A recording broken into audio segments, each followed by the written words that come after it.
There are three main parts to any recipe. Most of you would recognize them, but for the sake of this episode's story, I'm going to break them down for you using a Moscow Mule as our example. The most obvious is the list of ingredients. In the case of our mule, they are 2 ounces of vodka, 4 ounces of ginger beer, half an ounce of lime juice, the real stuff only, 1 teaspoon of honey, and lime wedges for garnish because you got to make it pretty. Next, there's the instructions. They go a little something like this. 1, fill a copper mug with crushed ice and add the ingredients. 2, gently stir to combine. 3, if desired, add a teaspoon of honey syrup for sweetness. And number 4, garnish with a wedge of lime and serve cold. Voila. And the third element is the head note, aka the written preamble at the top of a recipe that's supposed to give you some context. To me, as a Black chef, a recipe's head note is the most important part, period. At their best, they provide more than just an introduction to a dish or a drink. They tell the story of its origin, give credit where credit is due, and shine a light on the ingredients and people that help bring a recipe to life. Now here's the problem. Black people's contributions are often overlooked, but it's not just about being recognized in the head notes. It's about being recognized in culture. Head notes are a cultural accounting of who all were in the room where it happened, and so often, we talented, ingenious, inventive Black people, we were there. We were more than there. We were essential. And today, we're here. We are essential.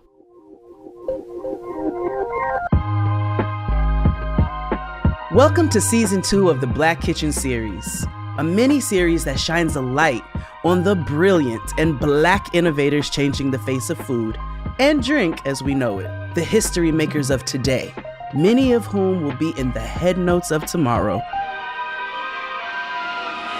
I'm Chef Jade Verrett, aka Jade of all Jades, and I'll be your guide on this road trip across America as we go in search of the Black chefs, historians, healers, farmers, activists, and distillers whose stories deserve to be told.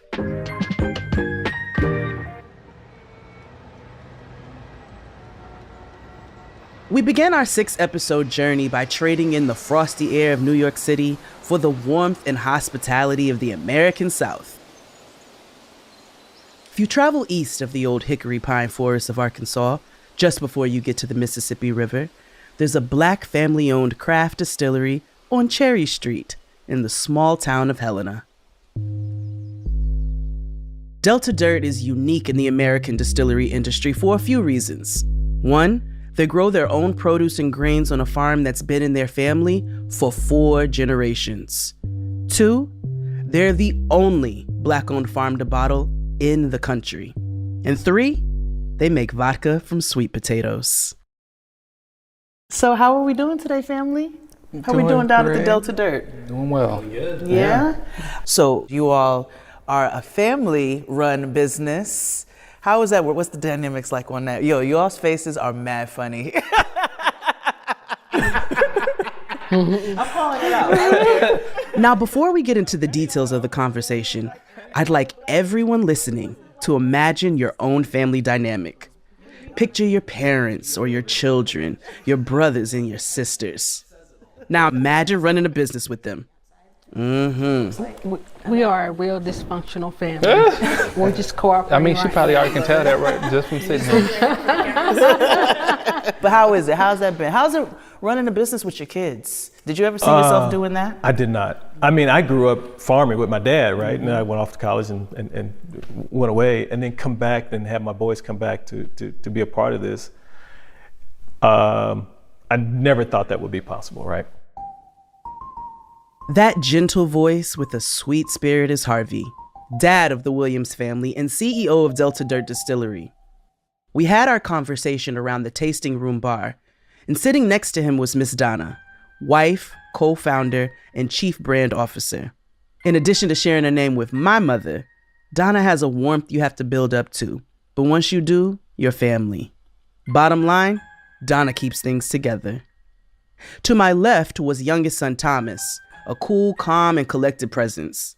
It's no surprise to me that he'd be the head distiller and genius behind the spirit recipes. And finally, behind the bar, but always on center stage, was the oldest son Donovan, director of operations and sales.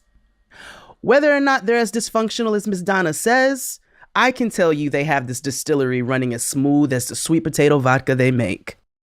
So tell me about the background of Delta Dirt, Harvey. Actually, it was wanting to start a business and wanting to have a business tied to our farm. I just didn't know what that was. Okay. We have been away for 25, 26 years, and when we moved back, just wanted to have something tied to the business. And then my baby brother was talking about all of these things that they were doing at the farm show, because we grow vegetables, so they keep up with the industry with these vegetable shows. But he was talking about the sweet potato vodka that they saw at this show, and he just said it in passing, and I thought, that's where we ought to be going right there. We've grown sweet potatoes on our farm since the 80s. So from then I thought, okay, let me figure out, can we do this? And where Donna came in is I did all of the background, figure out whether you can make a living, whether it's feasible to do, because there's not many people out there doing sweet potato vodka. We found 3 people in the country that we know That was of about to be my next question. that are doing it. The one that my brother found out in North Carolina, but there's someone in California and someone in New Jersey we found. So is it possible, is it feasible? And I figured that I could do it, but I think I may have gotten stuck in this whole analysis paralysis and saying, are we gonna do this or not? And then Donna is the one who took the hand in the back and said, are you either gonna, can I say it the way you said it? I don't know. I would love to hear it the way she said it, actually. Really? I think, yeah, I want to hear it just like she said it. Listen, what's the worst that could happen? So you need to make a decision. We're gonna do this or not, because you seem obsessed with it. So you either shit or get off the pot. That's what she said. Get right or get left in a clean way, There we right? go. We're There going we to do go. it or we're not. Get right or get I Yes. like that. Get right. I'm gonna steal that. No, go ahead. It's all Get right, get left. yours. Okay. It's yours, mama. So Harvey got right, so he wouldn't get left. And the rest of the business immediately started to take shape. We knew what the name was, and we knew what our tagline would be. Delta Dirt Distillery, Delta because this whole area is the Delta, and we're proud of that. I mean, there are good people here. Yeah, it's farmland, it's rural America, but there are good people here. And the dirt came easy because we were doing sweet potatoes, those sweet potatoes coming out of the dirt, so thus Delta Dirt Distillery. And then raising spirits in the Delta, there's a play there for raising spirits, which we are producing spirits here. And then, uplift in this community, which we wanted to do, but we had no idea the kind of impact we were going to have. I mean, people are coming in all the time and saying, this doesn't feel like Helena, and they're inspired to do something themselves. And I like that, because this is a beautiful area, it's a beautiful street, and there are beautiful people here.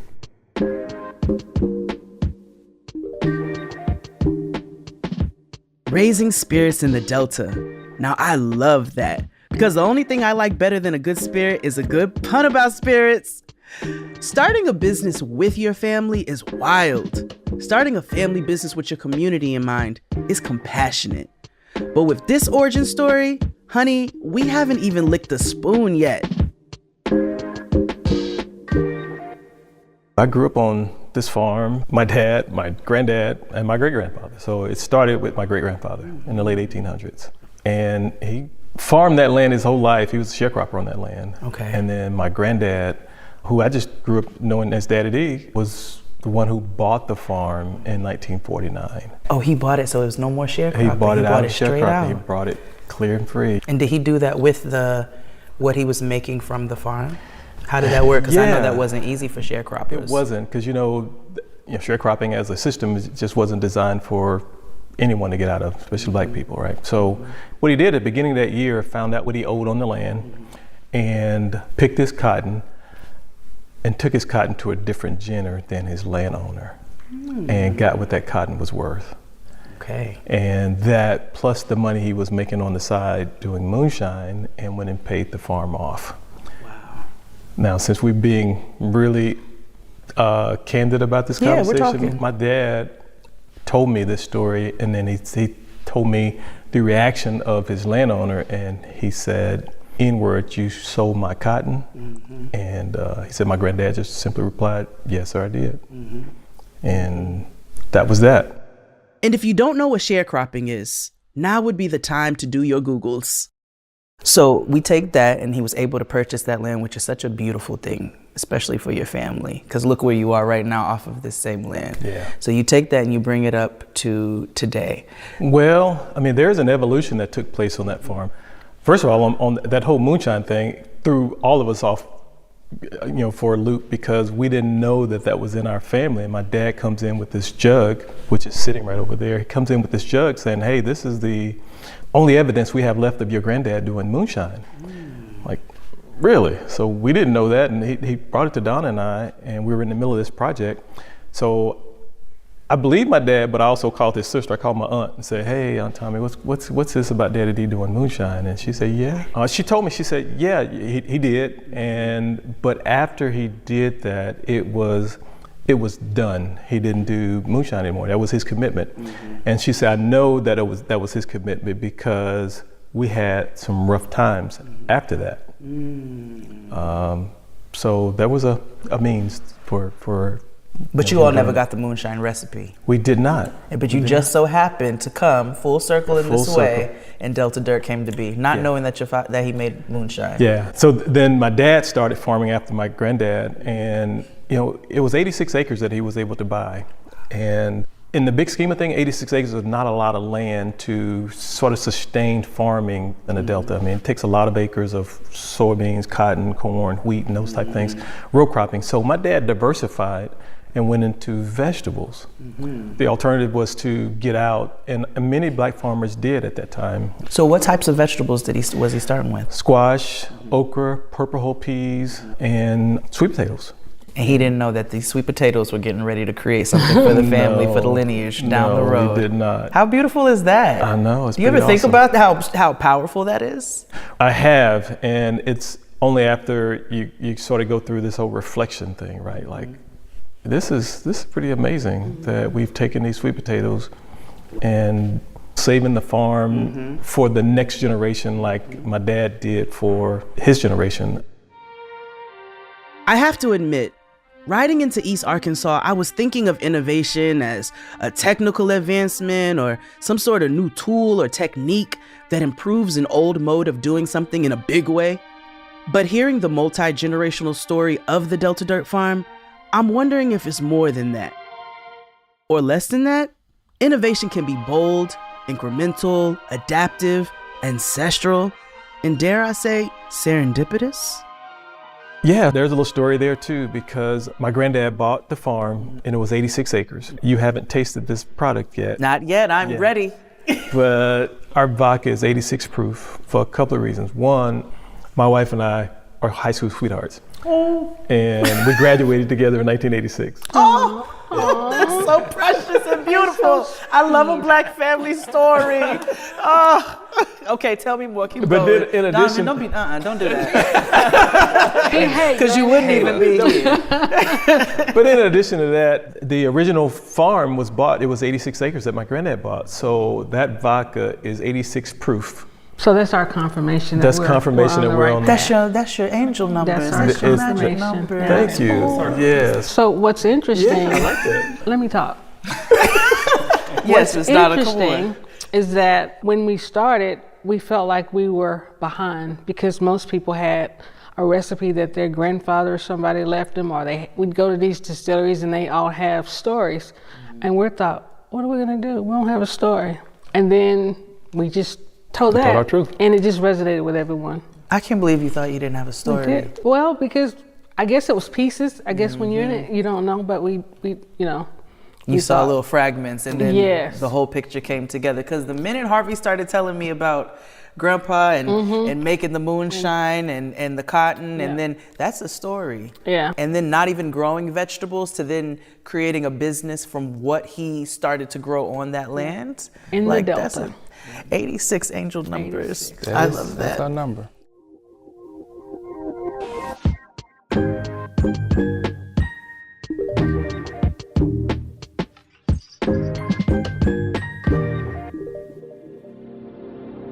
I sure do love a good Black family story. A farm bought out of sharecropping, high school sweethearts turned business partners, kids coming back to help start the business. We got it all. But the paprika on top of this potato salad is yet to come. And that's turning a sweet potato into vodka. So you said you wanted to make a business. Mm-hmm. Did you have any background whatsoever in the spirit world?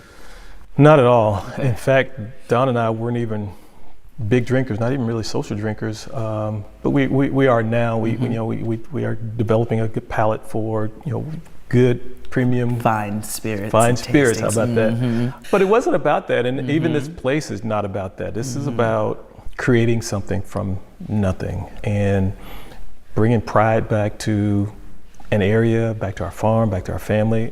I'd like to thank my grandfather, my great-grandfather. They're proud of what we're doing. Absolutely. Yeah. Absolutely. Thomas, you were telling me earlier, because the area that the distillery is in, Thomas was telling me that the businesses kind of all fell off a while back, and that you all are bringing some life back into the community, starting with the distillery.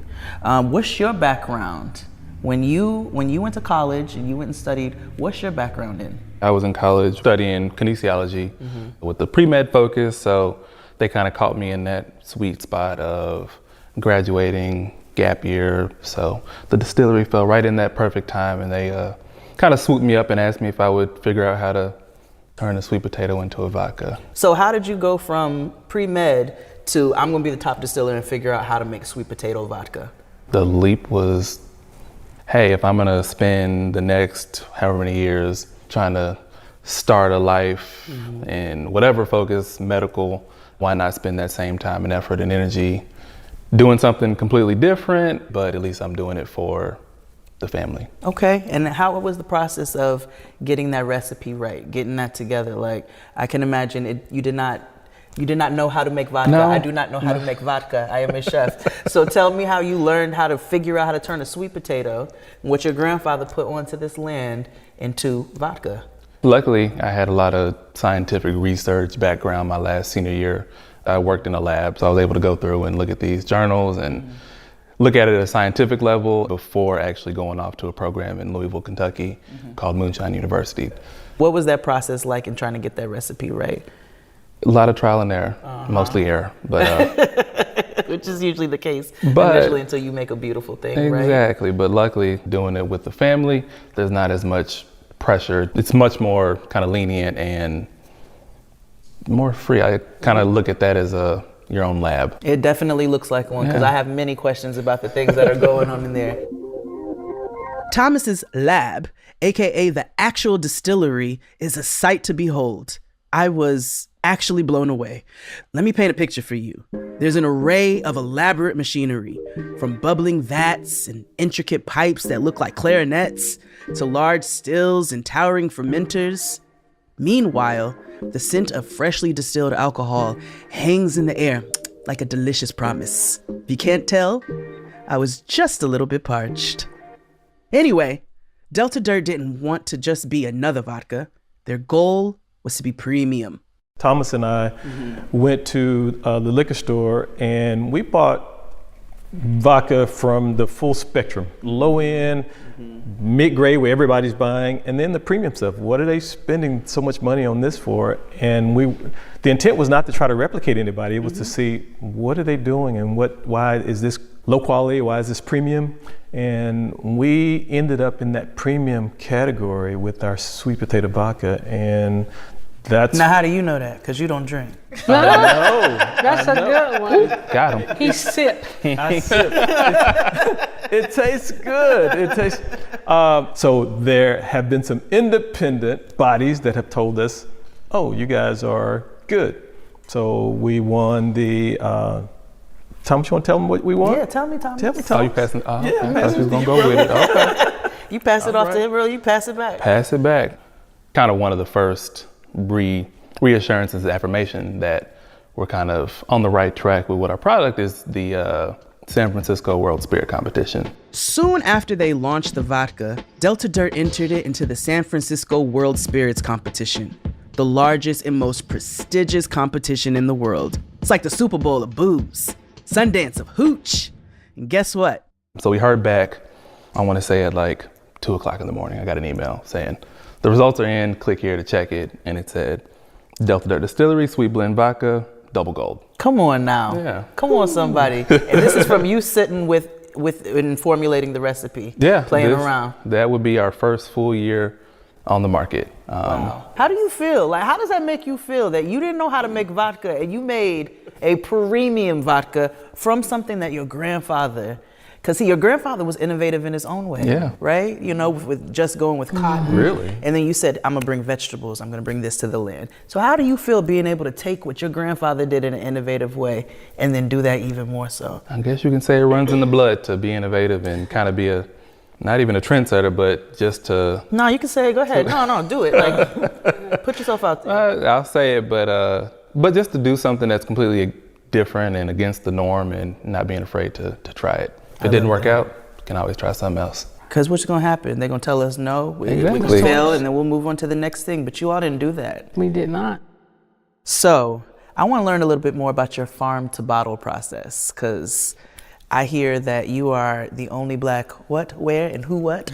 Tell me more, Donovan. Yeah, we're the only Black farm distillery in the country. Wow. Farm to bottle. Make it Farm to bottle. There you go. And all that means is that the 95% of the things we use in our mash, we grow on our farm. So it makes things easy. It's something to be proud about, and it's living in the moment. It's hard to describe and encompass. We're making history with every bottle, with every sweet potato we make. So we're making history with anyone who comes back and gets a tour. So it's just something very proud to have and to know that we're making a difference, and that's the biggest thing. Who else is doing things in the Black distiller world?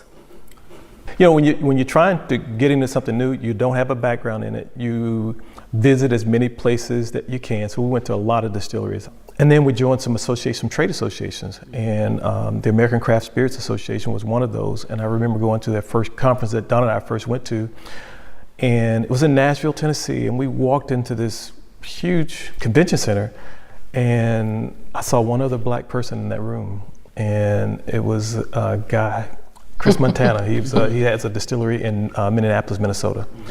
Amazing guy. He ended up being my mentor through this process, and the thing that did it for me was that Saturday evening they had a banquet, and Chris, being the only Black distiller in the room, won 3 or 4 awards that night for his spirits that he had created. And I thought, this is amazing. And there have been other people since then that have wanted to do it, and I've done and will continue to do everything I can to support them. It's amazing. Just a little bit of support and encouragement goes a long way. Absolutely. Yeah. I think that's awesome. You also have inspired some young Black farmers in the area as well. Tell me about that. Tell me about that, Thomas. There's a local company out of Little Rock that does these pickles. She does all things pickled.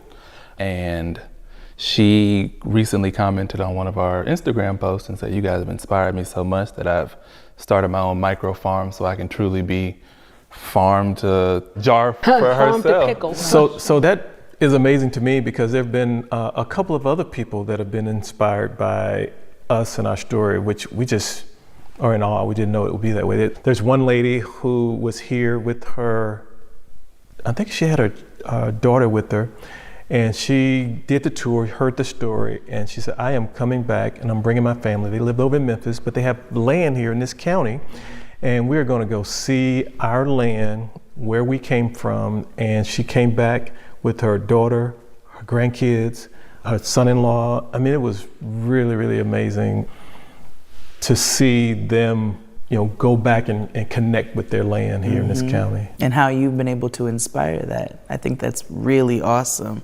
So you all have inspired other creators. Do you have advice for young distillers or people out there who might have farmland and they don't know what to do with it? Do you have good advice for them? Date a farmer. Date a farmer? You dated a farmer. I didn't. I said, "You're the farmer." I'm the farmer, okay. I don't know. I think people should use what they have and go back and reconnect with their land, connect with their oldest living relatives. A lot of people here, they come and visit, and they used to live in this area, and now they live in Chicago, Detroit, New York, all over the country. But when they come back and they see what we're doing here, I think it brings some pride even for them. And then they get that bottle that says Helena, Arkansas on it.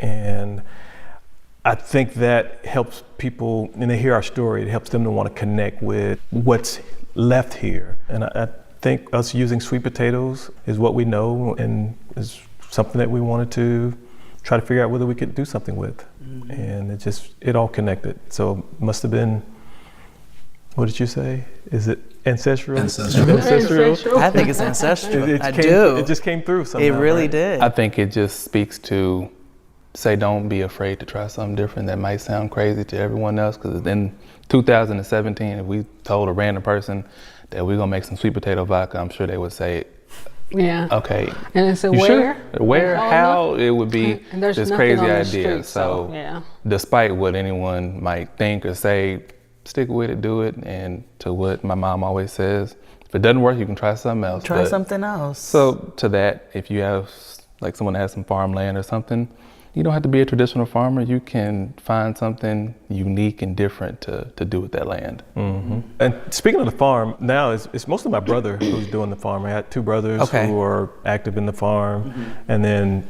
me. So when you go down to the farm, you'll see going down this rock road. I remember growing up, and there was a black family or farm almost every mile along that journey. And now, amazingly enough, we're the only black family left on that road. Wow. And what happened with the rest of those families? The older people, they pass away, but the children, they just move away from rural America. Okay. But the tragedy of it all is that black land is out of black hands, and you never get that back. But you all have been able to take We've been able to hang on to our farm. And what do the kids say? We're losing recipes. The old people say we're losing recipes, but I don't think we're always losing recipes. I think you all took one recipe and then you turned it into another recipe, and then it'll be turned into another recipe. Yeah. And that's how we continue that going down our lineage. I like that. Yeah. I like that too. All right, y'all. So tell me, what's next? What's happening at the Delta Dirt? What's coming down the road? I know it's not just sweet potato vodka. What else? Well, in terms of products, we have a gin that we released at our 1-year anniversary called Tall Cotton Gin, which is one of my granddad's sayings when we had a good year or something's going good. He said, we're in tall cotton now. Okay. And then we have a bourbon that we're going to release, I'm hoping late this year, but I'm always told that the barrel gods will tell you when your bourbon's Absolutely. ready. So I think a lot of people are excited about this bourbon release. I'm excited about this bourbon release, but I'm even more excited to try this sweet potato vodka because I don't think that I've had vodka made from sweet potatoes. I don't think so. I don't think many people have. It's a one of a kind, and it's catching people by storm. Now, is somebody gonna give me some vodka? Okay. Salud. Salud. We gotta look at each other. It's bad luck. Okay. Thoughts? Wow. That is very good. It doesn't even taste like sweet potatoes, but it's smooth, so you can tell the sweet potato made it nice. Mm-hmm. It's like it got a curved edge. You don't have sharp edge, it got curved edge to it. I would make a nasty Moscow Mule with this. Uh-huh. Woo! You know what? Scratch that. I've changed my mind. We're not making a Moscow Mule anymore. We have ourselves a new drink that's distilled from the love and connectedness of 4 generations. It's called the Delta Dirt and Ginger, the DD&G, trademark, better not steal it. And our head note for this DD&G recipe is this episode. It's this whole story, the story of the only black farm to bottle distiller in America. And it goes a little something like this. There's something beautiful happening over in Helena, Arkansas, and it goes by the name of Delta Dirt. The premium 86 proof vodka crafted by the first black farm-to-bottle distillers in America adds a flavor profile of resilience, sweetness, and a touch of serendipity to your cocktail. The deep-rooted ties to family creates the perfect balance between old and new, while the power of black land and black hands shines through in the sweet potato notes of every pour. Enjoy the Delta Dirt and Ginger on a night out or my favorite, a night in. One more thing before we go. A little postcard from Helena, Arkansas. It reads, "Dear friend, cousin, confidant. I left the first stop on this journey thinking about generational blessings, and in particular the innovation, creation, and ingenuity that comes from looking backwards as you're moving forward. I'm thinking about the Williams family, all coming together to contribute their particular talents to build something that's bigger and more impactful than they could have imagined, and how they might model for us the power that comes from leaning on and leaning into each other. And most importantly, I'm thinking about that sweet potato vodka, okay?" All right, fam. Next stop, Charleston, South Carolina, to talk with social media influencer KJ Kearney of Black Food Fridays, to learn me something about the Clock app. Peace and blessings. XOXO. Jade of all Jades.